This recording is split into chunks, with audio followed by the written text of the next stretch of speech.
river in northwest Delaware until 3:15 p.m. Sunday. At 3:20 p.m., a river gauge near Prospect was at 11.8 feet. The river is forecast to slowly rise to a crest around 12 feet later tonight. Water covers portions of River Road north of Hoskins Road in northwest Delaware County. Low-end flooding also begins along State Route 257 north of Route 36.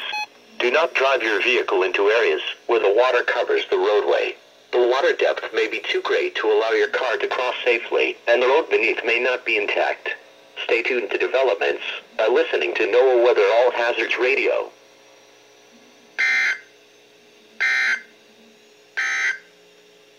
Now